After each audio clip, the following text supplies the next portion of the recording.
Hi everyone, this is Anna and Shelley from Entheogen Academy, and I'm a microdosing guru, a microdosing coach, and a psychedelic experience designer. I've also created the Audin, which is the first journal for systematic tracking, and I have here my co-founder and friend, Shelley DeMarco. Hi, and I'm also an Entheogen coach, a ceremonialist, and a retreat creator. And our mission at Entheogen Academy is to support a world where women live in awe and inspiration of each other, and where they feel safe to express themselves without judgment of themselves and others. And we want to create communities where old wisdom is honored and new ways of being are welcomed. So we feel that this vision can be accomplished by bridging the gap between the truth about our divine nature, which oftentimes is felt so deeply in our being during psychedelic journeys, and the world we are living in right now. Yeah, so please join us as we post educational videos on psychedelic and entheogen substances and how research is clearly showing how they can be used for healing, optimization, clarity, and creativity. We're aiming to provide a safe space where you can educate yourself, be a part of a community, and even learn how you can become a part of this rapidly growing field. So welcome today. We have a new topic that we're going to be talking about. But first, Anna, I wanted to check in and see how are things going in Romania. Anna has gone back to her homeland of Romania for a few months. How's it going? Ooh, it's been actually very interesting to reflect over this 11-year journey I've done in the past, 11 years, because it feels like the hero's journey, and I feel like I'm coming back home, but not just my hometown and, my family, but home to my heart and facing the thing I was running away from. So I was even reflecting on this today because I feel like we all do that. We all run away, right? And we feel like we will get away from the things that caused us pain, yet it just follows us everywhere. And so through this journey, we heal a lot, but the true test whether we transformed or not, or whether we alchemize that pain, is when we come back home and face that. Yeah. So I love yeah. that. Yeah. So for those of you who don't know, Anna was living in Canada for most of the 11 years, right, that you were gone, and recently decided to return home for an extended period, just to reconnect with your family and loved ones, right? Yeah. How are you doing today? I'm doing well. It's a beautiful day here in Phoenix. Today I'm in Phoenix, and it's been actually getting warmer, which I love, and sunny and bright. So it's a great day to talk about our new topic. So tell us about what we're going to cover today. Okay, so today we are going to go over this powerful tool that we all have at our disposal, that paired with microdosing can do wonders to our mental well-being, our emotional health, our relational health. And so I want to touch on breath work, because we will do a lot of this during the Beyond Microdosing course. We will learn a lot of breathing techniques and patterns that can help us with different outcomes. So I'm super excited about this topic. Oh, I love it too. And one thing that I was really surprised about when I got into breath work was how breath work alone can help alter your consciousness, help you feel more grounded, relieve anxiety, bring more clarity. So it operates very similarly and in very good, companionship to microdosing.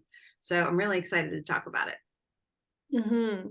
I mean, breathwork is just a new age term for various breathing techniques in which you become conscious of the way you breathe, right? Mhm. And the different breathing patterns will influence your mental state, your emotional state, your physical state even, and it is claimed to have therapeutic effects, right?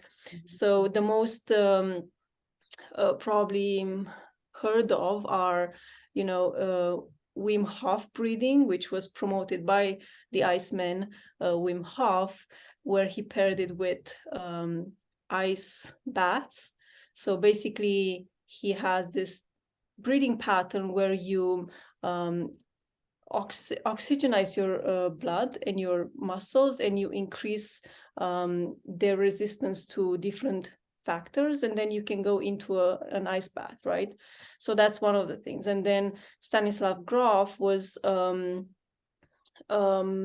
psychotherapist in the, I think in the 60s, and he started using LSD for his patients, and he had amazing results with it. But then when LSD was banned, he actually had to replace that with something that was legal. And Christina, his wife, came up with this breathing practice, which later became the holotropic breathing technique, where you kind of go into this breathing pattern where you, again, you hyperventilate, and you change the chemistry in your blood and the level of oxygen and carbon dioxide in your blood, and then you can enter an altered state of consciousness. So during this practice and during this course, we are going to have a breathwork session similar to, it's a combination of conscious connected breathing and holotropic breathwork. But I also want to kind of talk about other breathing practices that are less common, and they don't necessarily take you on a journey, but can be used in this present moment to change your level of awareness or your state. Yeah. Awesome. Yeah. And I found, just as a side note, I have a device that measures whether I'm burning fat or glucose. And every morning I'll breathe into this thing. It's called a lumen, for anyone that wants to get them. Really cool for tracking your glucose levels. But essentially what I noticed is when I first breathed in to the lumen, it'll maybe show like I'm at a 3. So it's a scale of 1 to 5. And a lot of the times I wake up and I'm not quite in fat burning mode. I'm still burning carbs. And so it'll be right at a middle 3. And I'll do Wim Hof for about 30 minutes and it comes back at a 1. It's pretty amazing what breathwork can do for you. Oh my God. I mean, I definitely feel the changes in my body, but I never actually measure with the device. So you saying that, it just makes me want to get that device even more. I've seen it before. Cool. Okay, so do you have a favorite breathing technique that you use for different outcomes, or? Yes, and I was actually introduced to breath work initially by Andrew Weil, Dr. Weil, who is like one of the most renowned doctors that was a proponent for alternative or integrative medicine. And so I started following him when I first had my kids, because I didn't want to go the route of just strictly conventional medicine. I wanted to be able to help heal them in alternate ways, because my son had repeated ear infections and the antibiotics weren't working. And so it was through learning from Dr. Weil that I started using alternative methods and was able to help him kind of get back on track with his health. But in the meantime, he was a big teacher of the 4-7-8 breath work, which is breathing in for 4, hold for 7, exhale for 8. And that is such a calming and relaxing breathing technique. And basically, if you do that at bedtime, you'll be asleep within 5 minutes. It works every time. So that's one of my favorites. How about you? I do love that one too. I love that one, and it actually comes from the yogi practice. But he suggests you shouldn't do it more than 4 rounds every day. Interesting. Yeah, that's what he says. Anyways, I do love that one, and I use it in my coaching practice at the beginning. If the energy is a bit too heightened. but then, for example, one of the things that I love using when I work, because I sometimes have a hard time focusing. So, and I feel asleep and like lethargic a bit. So to increase my level of focus, I use a practice where my inhale is way longer than the exhale. And if I do that, it doesn't actually matter the count. You just have to keep the ratio. And if I do that, I get to kind of wake up and be in a very focused place. And so when I use that with microdosing LSD, I have like the most productive days ever. So Wow. I like that. Yeah. That's really cool. That kind of reminds me of the physiological sigh that Dr. Andrew Huberman talks about where you breathe in and have another breath at the top. And he says that basically kind of turns on your awareness and brings you to a heightened state. And that's really good for focus. So yeah, that's really cool. Yeah. And then any breathing pattern that will have a longer exhale, for example, that again will relax you. And that's the same principle that the 4-7-8 breathing technique is based on. And then if you want to kind of keep your level of awareness wherever you are, you just do box breathing. That kind of maintains your level. And so Wait, what's box breathing? Tell people who might not know. yeah, so the same number of counts would be for the inhale, the hold, the exhale, and the hold. So then it looks like a box, like a square. Perfect. Yeah. And yeah, so I think that